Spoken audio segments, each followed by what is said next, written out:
pode ter. Ele quase que inverte aquela máxima.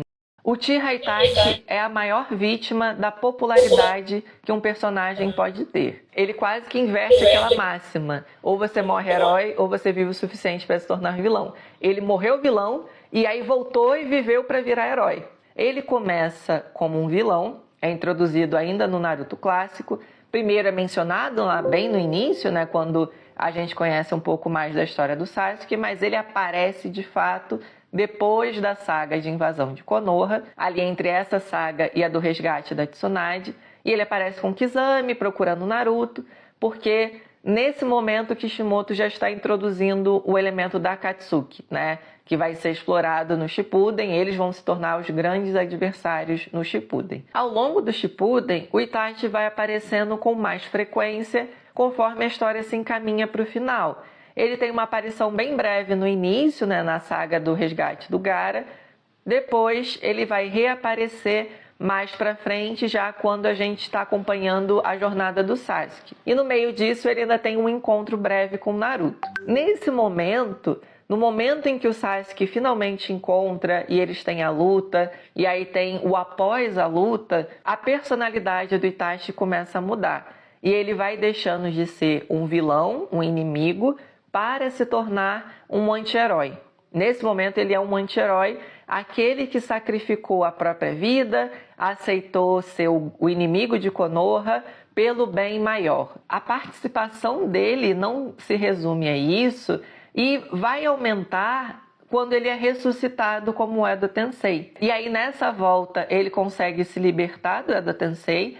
Ele se dirige até o Kabuto para encerrar ou para romper o jutsu para beneficiar o lado ninja da guerra. Nessa passagem, o Itachi já deixa de ser um anti-herói e se torna um herói pleno, praticamente. Até ele vencer o Kabuto com o Izanami, que muita gente não gosta, de fato um jutsu muito complicado, e ter aquela cena emocionante com Sasuke, etc. O Itachi só tem essa sobrevida porque ele se tornou um personagem extremamente popular. A popularidade dele fez com que ele continuasse aparecendo, e essas reaparições foram reenquadrando o personagem num lugar mais confortável. É mais confortável você admirar o Itachi pelo que ele é agora do que admirar o que ele era lá quando foi introduzido. E isso, para mim, não é bom pro personagem. Ele muda tanto que dá para perceber que tem 3 Itachi, pelo menos, durante a história.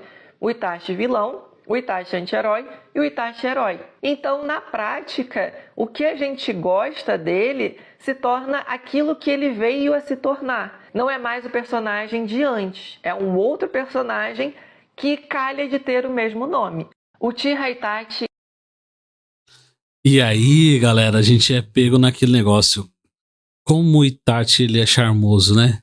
Quando ele aparece a primeira vez lá no Naruto Clássico, aquela mãozinha assim, ó. Cê é louco, quem não pirou ali? Quem não pirou?